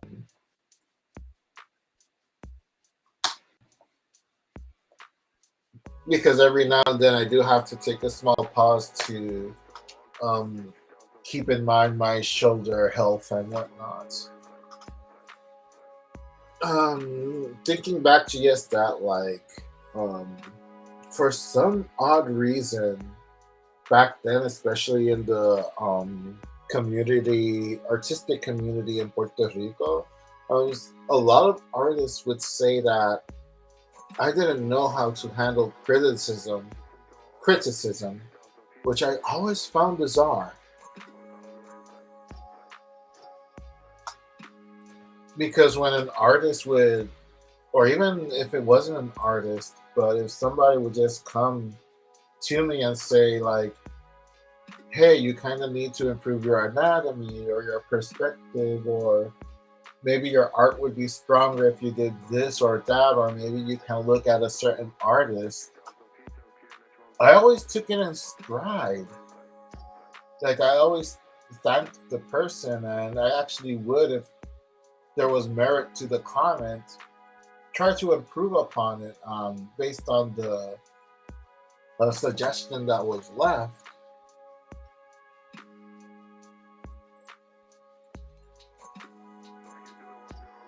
The only time I would be dismissive of a comment would be like if someone would say your art sucks without any context. Then I would like politely like dismiss the comment. So it wasn't like I would start fighting with the commenter either.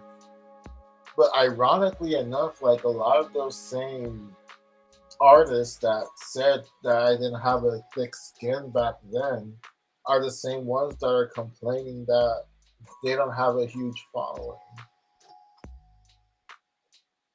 And I know for a fact that some of them also like kind of criticize the fact that I still have like for whatever small following I have, I still have a small following throughout the years that I've been doing my comic, and that they don't. So it's kind of like stones and glass ceilings, I guess.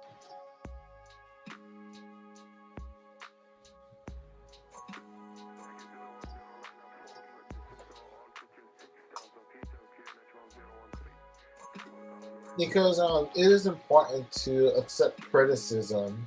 And like I said before, especially with this other artist that kind of triggered the whole live stream to an extent, no artist is above criticism. And if anything, I kind of actually find it funny that um, he does kind of respond to some of the critics like in a tongue-in-cheek way. But again, it's like some of my colleagues are like criticizing the fact that he responds to his haters and whatnot. But it's like visiting this person's page and seeing other colleagues thrash the guy every now and then. It's like comparing the amount of vitriol that this artist receives to the amount of times that he actually like responds with a funny status or something. It's very disproportionate, to be honest, at least from what I've observed.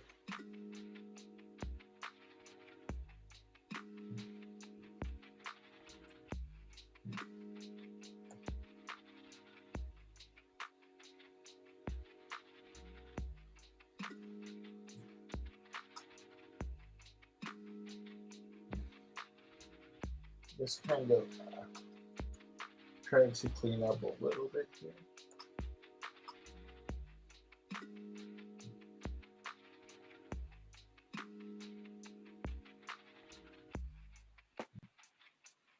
And I'm not like saying some of these things to like toot my own horn. Like I said before, I don't believe I am better than anyone else. But at the same time, I have the self confidence that I don't think I'm worse than anyone else, if that makes sense. Like, you have to believe in your own product, you have to believe in your own talents. Always keeping your mind open enough to grow as a person and as an artist. But again, if you don't believe in yourself, no one else will. And if you will find that person that will believe in you, you're not going to believe that person that they believe in you. So it all starts with you.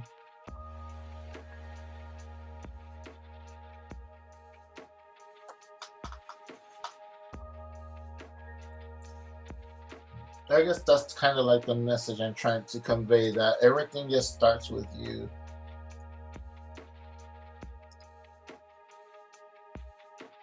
So if you're listening now or listening on the replay,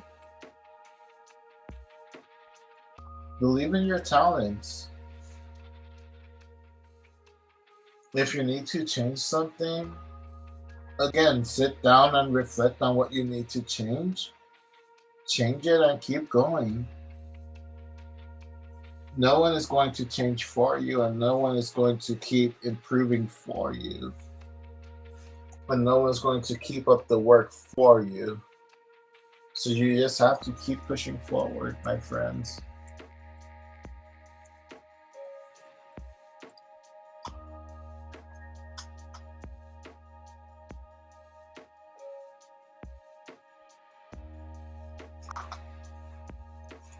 Ooh, excuse me.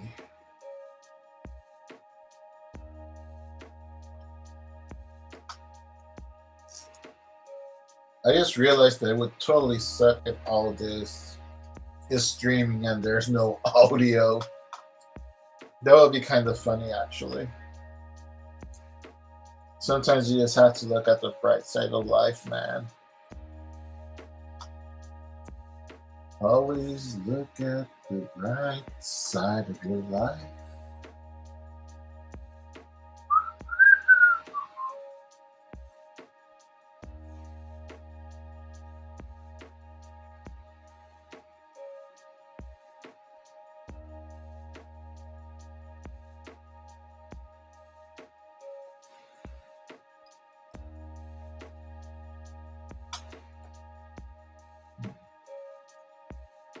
Like if you're watching, sometimes I guess you'll see like the selection tool probably goes off quicker than I intended to.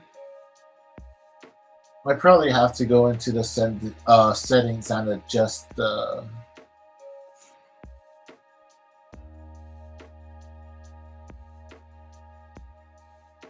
settings a little bit for that, so that won't be too sensitive when I do my selection.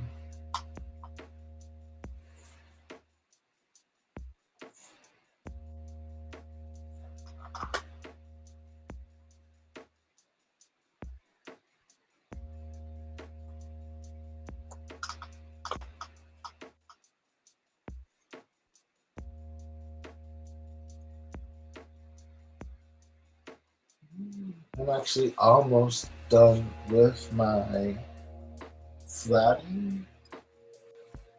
At least sectioning off the major areas anyway. Then I'll just stop the live stream and like the smaller details I'll either do offline or I'll do a separate live stream later, depending on how things go.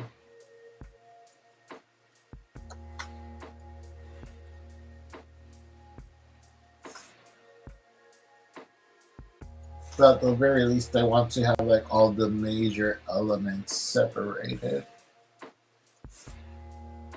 to make it easier for the smaller details to be done.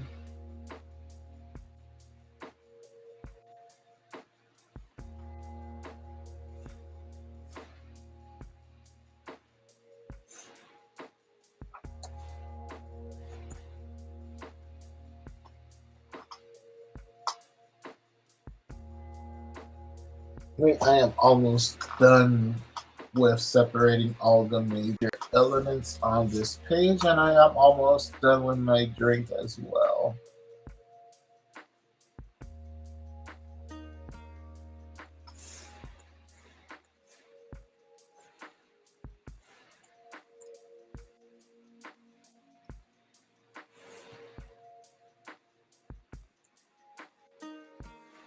Alright, so that pretty much does it for all the major elements.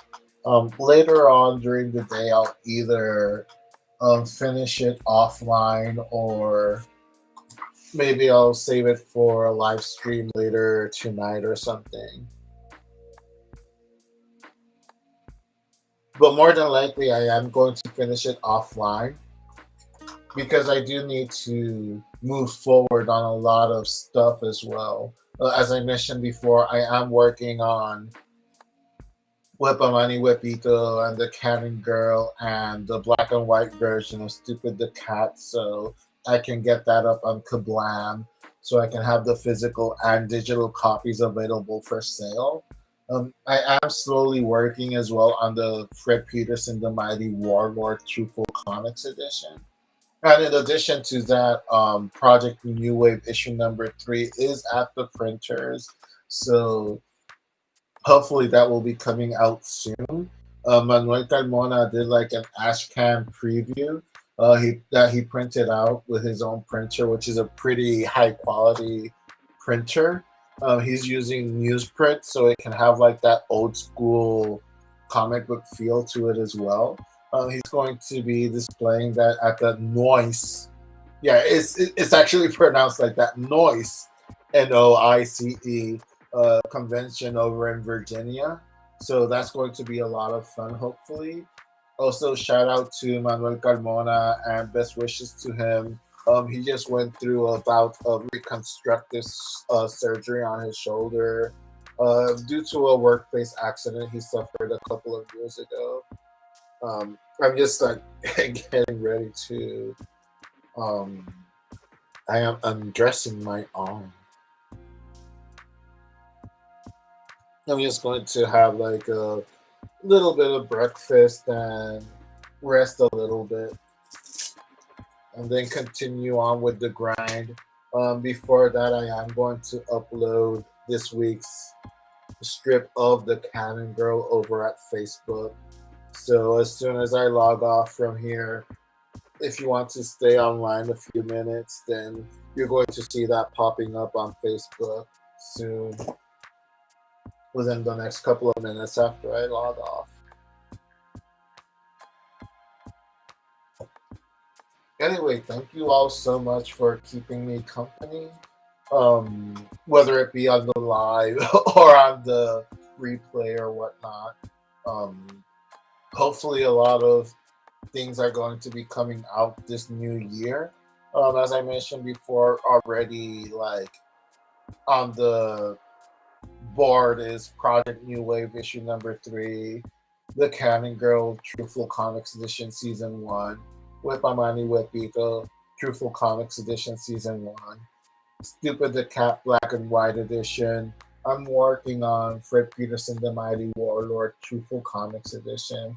And also I'm working on the other web comics as well, such as Nevermind Season 2 Truthful Comics Edition. Hopefully that will see print later in the year after this flux of comics that should have come out last year, which didn't because, for a reason that most of you guys know, like got COVID earlier in the year last year, and that kind of just turned everything upside down. So yeah, thank you once again for 100 subscribers on my YouTube channel. Much appreciated. Actually, I have quite a few milestones on my YouTube channel. I reached the 30,000 views on my YouTube channel as well. For a long time, it was stuck on 15,000 views. And, as I uploaded more, as the subscriber count went up, as I said before, I've been averaging like one subscriber or two a week ever since like November or at least early December. The channel views have skyrocketed also as well. It was usually around 15,000 views. It didn't really like crack 16,000 channel views, and now I'm at 30,000 views, so I'm really grateful for that as well. The view time is like at 90 view hours right now, so it's almost at 100 view hours. Again, really appreciate that. My aim isn't necessarily to monetize the channel. If it does happen, it will be a great bonus.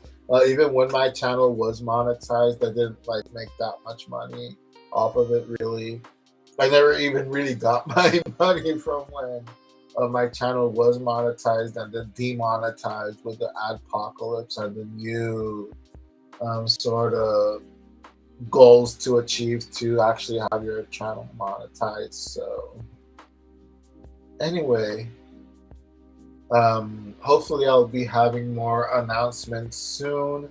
Hopefully that intro is going to change as more comics get published as well. Cheers to everyone. This is the last bit of my drink. I'm gonna finish this up, have some breakfast. I hope you guys have a wonderful Sunday or a wonderful day if you watch this on replay whenever you can. And as always, thank you so much. Stay creative, and I hope you have a wonderful 2020. I hope you have a wonderful 2022. Yeah, it's a mouthful to say. Goodbye.